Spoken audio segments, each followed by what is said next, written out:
Hi, Kiran. Hi, Meow. Good afternoon. Yeah, we are really excited about relaunching this whole show where we would be inviting our authors to come on the show to talk about their masterpieces written and published on our website, Leaderonomics.com, a place where you can consider it as your food for thoughts with a variety of different articles and topics ranging from business, leadership, personal growth, parenting, and so much more. Yeah, and together with us today, Kiran and our guest Chi Seng, right? Whom we will be seeing very soon in a while. And before we bring Chi Seng together with us and tap into a big topic today on branding, communication, and leadership, I thought there's this article which is pretty interesting to share with everyone. Kiran, are you excited to hear on about the topic? It's Absolutely, Yes, absolutely. it's on crafting your personal brand story for social media, which is written by Sarah. And yeah, I think a strong and visible appearance on social media is always something we want to do to scale greater things for our individuals and also professional growth, right? And so, but every one of us is so special, so different, and with different kind of skill sets, strengths, and uniqueness.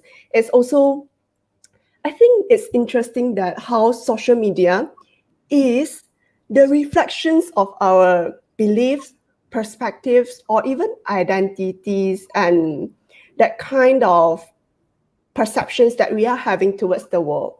And how do we drive all this to build our personal brand presence online, and importantly, to create content that our audience will value? So, this is something that I believe it will benefit a lot of people, like including us as well, right, with Kiran. Yeah. But where do we start from? Which is what this article is talking about. To start with your story. Having summarized this article, I think there's four things that really make a good highlight and reminder for us as a person, which is to remember our core. Where are we coming from? Who are we as a person? Which is very well summarized and wrapped up in this line at the middle. It all starts with you being you, with your stories. Yeah, let us see if there's any comments or people joining in. Yeah, I see. Yep. So we are going to delve into the four elements. Wow, Wonder Woman. Yeah, keep comments coming in and we will look at it from time to time. Yeah, right. I think this article is really exciting because it highlights how we start as a person. We start from ourselves by knowing ourselves. So first we have to know yourself. What are your goals? What makes you as a person? What are your values? Essentially, it's about self-awareness. And from there, we identify our clear focus, be objective driven, knowing our why and understand why we are doing a certain thing in a certain way. So we have that kind of clarity, which helps us, which links to the third point that we are displaying, which is to always be genuine. Mm, I personally also believe that it's likely the only sustainable way to attract people and essentially to build your relationships with your audience by having that sense of authenticity, which is always be genuine. It's, of course, right, Kiran, it's natural for us Yes, to look up to others influential or influencers. inspirational. Yeah, we look up to other people to we want to imitate their successes, right? But Yeah, but we don't know whether that's the correct thing to do because we should be genuine at all times. mm, right. And a lot of time it does not necessarily mean what they do resonate with our purpose and values, right? So I think it's always nice. And also, this is what the articles is highlighting to always go back to ourselves. Yeah, and that's sustainable and tend to make a more meaningful relationship with our audience. Agreed. Yeah, what brings you joy? Kiran, because Shashi is saying what brings him joy. A, Yeah, a lot of a lot of time we we don't ponder, ask right? ourselves this question. Yeah, so that's why Mm.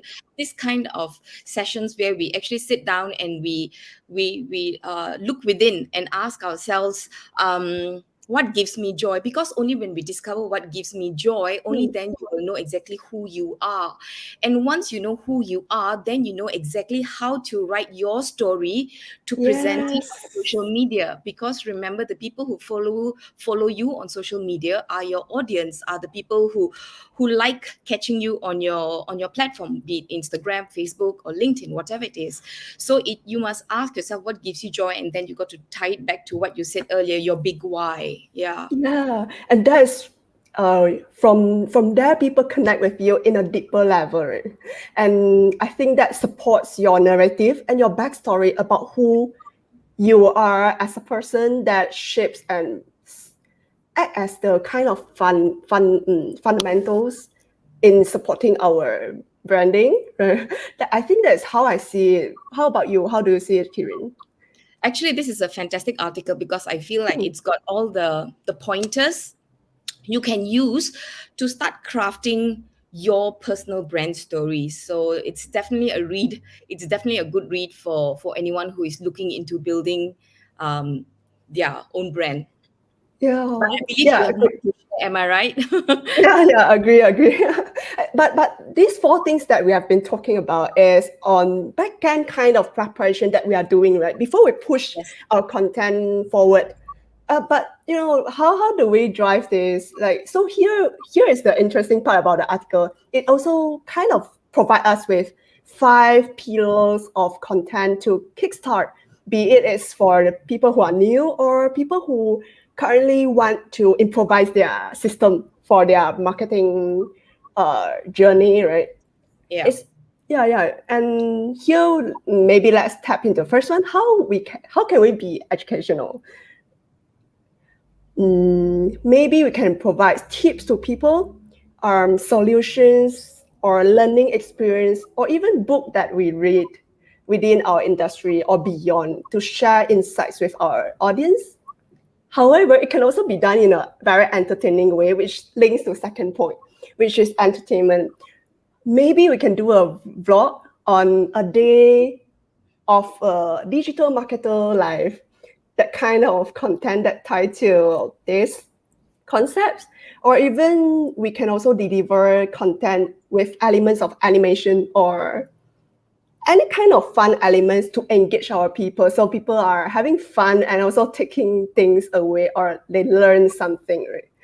I really is impressed so much by this article. And third, it talk about how we can be inspirational in our content by sharing our milestones or lesson of stories of success or failures. How do you see this, Kiran? Oh, yeah, maybe you want Yeah. to go. In relation to Sashi's Yes, I also just comment. saw it. Okay, for those who are starting to create content, especially on LinkedIn, is the specific pillar we should focus on first out of the five. I think I take it from my own Mm, experience. When I first started posting on LinkedIn, I started posting on areas that inspired me. So it would be the third one, inspirational. What keeps me going? What are the life lessons I've learned, maybe from reading a book mm, or watching a movie, and what was my takeaway from there? So what was my POV? What was my point of view? And that's what exactly what people want to see in a post that you put out. Yeah, they want to hear your views. Yeah, because yeah. yeah. So I So have to get personal, right? yeah, I suppose that is something that you could work on, Sashi. Oh, thanks, Who I Kiran, for sharing your insights. good. Yeah. So we have to really keep in mind to start with us, right? Yes, And that's this includes providing offers or being informative, right? When we provide offers to people, we are actually also selling ourselves, right? We sell our products or our values when people can even recommend us to others when they have experienced something from us, which kind of build up our reputation as well, which is a huge bonus because words of mouths of from others are always more significant and impactful, right? I suppose that is also one of the key things that the author Sarah is highlighting as well. Yeah, so but all of these are talking from a personal level, and it all goes back to it all starts with you being you. Get personal with your own stories, and our audience can scan the QR code to read more about this article with more guidance and details on how we can really work around the pillars. And excitingly, we are going to, because just now we are talking about on a personal level. Right now, we are expanding it together with our guest today, Chi Singh, where we will be going and tapping into the bigger topic on branding, communication, and leadership. Let us Okay. welcome. Yes, thank you, Mary. Okay. In many organizations today, you have your branding agency who does your branding work. You have your communications department who handles all things communications. And you have your leadership functions, and they might have executive coaches to help them raise their level of leadership. But I would say that in today's world, it's not as clear cut as it is in the past.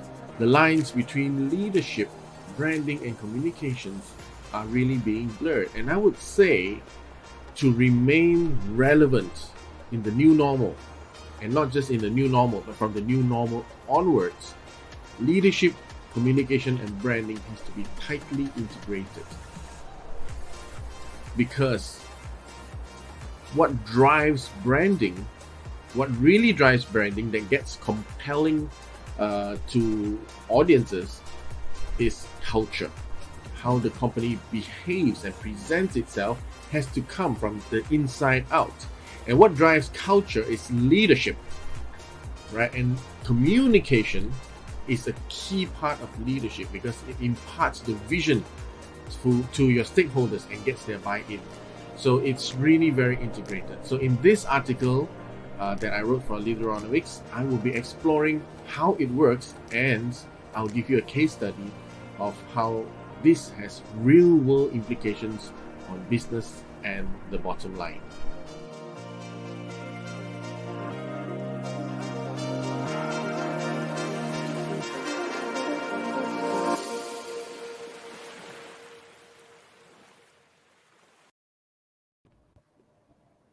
Hello, everyone. Thank you for being back with us. Okay, with us this afternoon in our second segment, we have Chi Seng. Chi Seng, thank you for giving us your time this afternoon. I know you're a very busy man. Okay, just before we start, maybe some introduction and background for our viewers who are seeing you for the first time here. So Chi Seng takes a 360 degrees approach to content writing and training based on his 25 years experience writing and advertising in marketing, as well as digital media, digital marketing, publishing, NGOs, and in PR. As a trainer and coach, Chi Sing not only teaches tools and techniques, he also rolls back the curtain to reveal the why technique and strategies work based on psychology, research, and his own experience. So, Chi Sing, again, thank you so much for being with us this afternoon. Yeah, Let's just get straight into the article that you published on our site last month. Yeah, sure. the link will be shared by our producers really soon. So, just before we get into the details of the articles, can you just give us some background as to conventional communication in relation to marketing? Yeah, so I think marketing and communications. The relationship between these two is pretty well known. Uh, but I think in the past decades, the specialization of the fields, right? Marketing has become a specialized field by itself. Leadership has become a specialized function by itself. With its own ecosystem of learning. And the problem with specialization is then you have the problem of silos, Yep. right? Agree. And when you think back on people like Henry Ford, the real pioneers, They were the leaders of the company. They set the culture of the company. This is how the company runs, and they speak about their vision for the company and their vision for the market. You know, so it originally is related, right? The leadership, communications, and branding part of it. Yes. But because of specialization, as people becoming more and more detailed into each individual function and field, then the silos have been created. But I think why I say that it needs to be tightly integrated today is because um, the world is becoming much more uncertain now, right? And being uncertain, we need a lot of agile thinkers, a lot of agile leaders, in those kind of pioneer kind of spirit, like Henry Ford and Steve Jobs and all that. So and that's where we need to rediscover the relationship between leadership, branding, and communications, right? How it's integrated together. Okay. Hmm. Okay. Yeah. And when you published your article, you suggested to remain relevant, you got to combine all the three traditional functions, right? Yeah. And now my question to you is that an accepted view by the industry, number one? Or do you think there are some marketing or branding gurus who will challenge your views or who are challenging your views? I don't think there would be anyone who would challenge the views because it's pretty clear in the marketing world that culture is the driver of brand now, right? So and we know that leadership drives culture, right? But I have gotten comments that these are specialized fields and there's specialized skills involved. I don't dispute that, right? Of course, we need to know how to do leadership properly. We need to know how to do communications properly. We need to know how to do branding properly. What we need are the kind of leaders that know how to put it all together, Right. Yeah. right? So and that's where the leadership really needs to step up. So it's not just a matter of, okay, I'm on this leadership track and I'm going to outsource my branding and communications work to somebody else, right? I'm going to get a content writer to do my content for me. I'm going to get a branding agency to do my branding for me. um, because I have worked in that kind of situation before, where a few agencies sit together. So we have the branding agency, we have the digital agency, we have the another whatever kind of agency, and without a central person who has the vision, it's difficult for the various agencies to work together. Absolutely. So you're saying it's that one voice you need that to tie up all these different Yeah, functions. that's right. That's right. So that's what I mean by it has to be integrated. It's not just integrating the functions. There has to be a person, right, who embodies all this and drives it forward.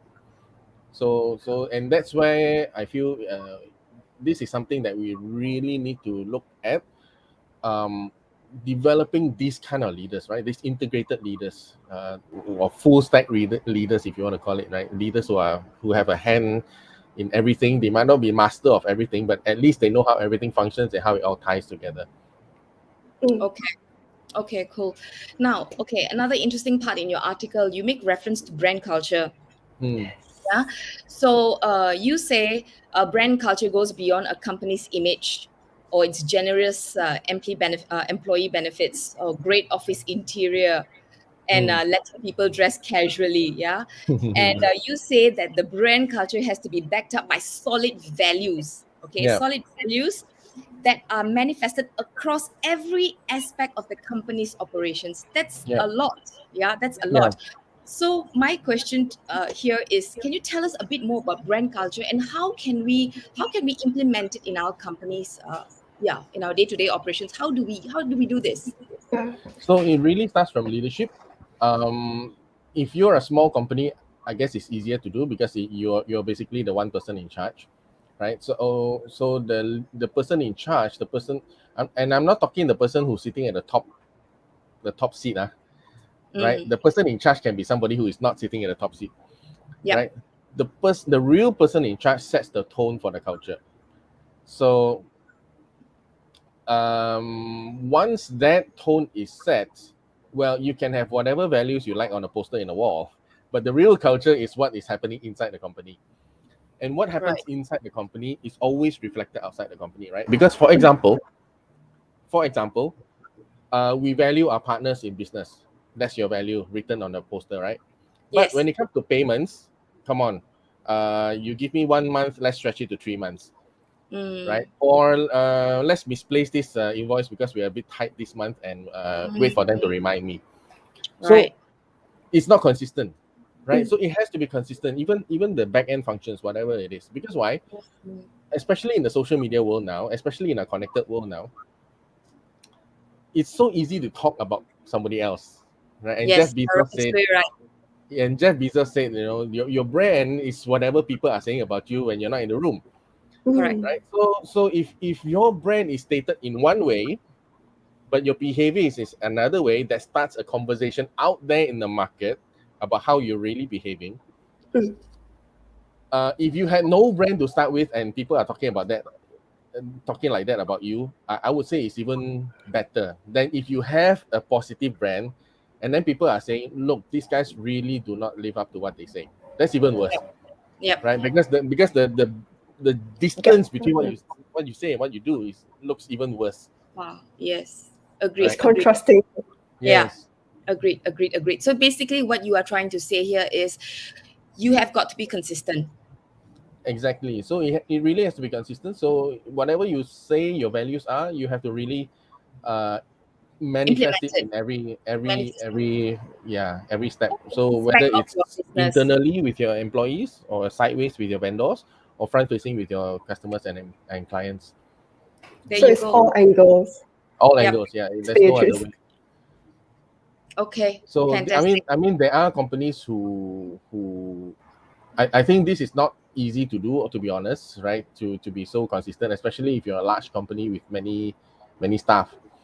So that's where I feel the need for strong leadership is really important. Strong leadership development is very important, because if you do not have a strong succession of leadership, Yeah. then it's Ah, impossible for the culture to be cascaded there's down, no. Yes. Cascaded Yes. down. Yes. That's right. Yeah. right? Yeah. Because it stops at whatever level where people don't buy in, Correct. right? Correct. So it involves a lot of elements, lah, so to speak, lah, to ensure continuity in a company, so to speak. Cool. Yeah. Okay, on to my next question. How before we end our segment for today, what would you advise? Probably words of wisdom to young entrepreneurs who are just starting out, or someone who's already probably started a business. What would be your words of wisdom to them? uh, s- for young entrepreneurs, I would say put yourself in a position where you don't have to feel desperate. so, so especially you're desperate about money, that is the worst thing, right? Because if you're desperate about money, then that's all you think about. Then you don't. I mean, your product becomes secondary, your service becomes secondary. It's all about money. Mm. So if you want to start a business, make sure you have enough financial backup first of all.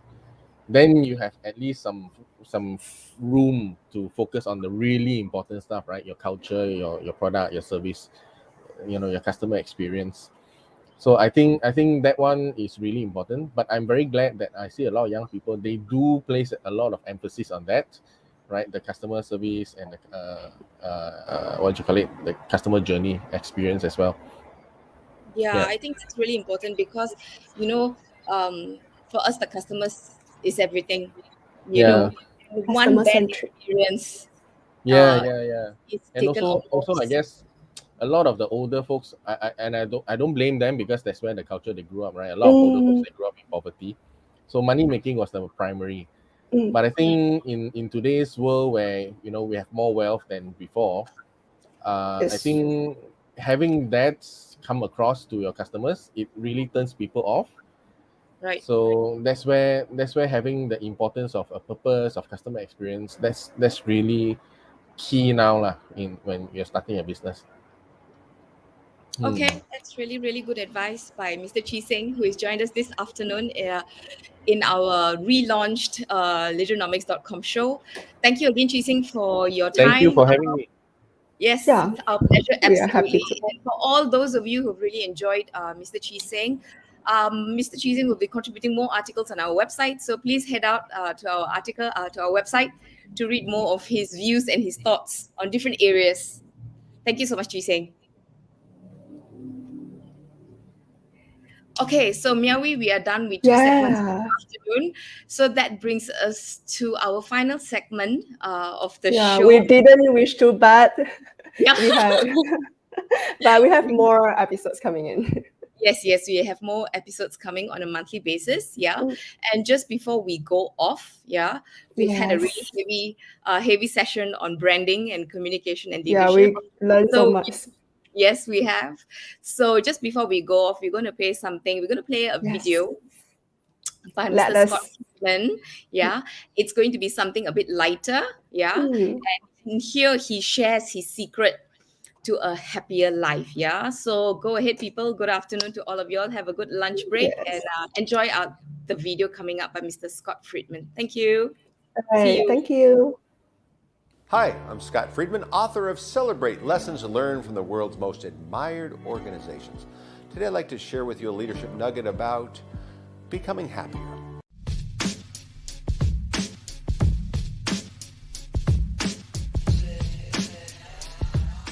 So what's the secret to a happier life and making that more of a habit? I think happiness depends on having gratitude for our present day circumstances and how we define our past. You see, if we look at the past through the eyes of fear and resentment and anger, you know how that shows up in our future? Fear, anger, and resentment. If we look at the past through the eyes of gratitude, that all the stuff that has happened to us has made us into the superheroes that we are today, then that shows up as hope and faith in the future. So you want to be happier, find gratitude for your present day circumstances. Look at how you define your past, simply by asking yourself the question, what's the gift? If there was a silver lining in all of this, if there was some lesson to be learned, what would it be? Look at your greatest challenges right now. What's the gift? What's the silver lining? What's the lesson to be learned? Wishing you a much happier future.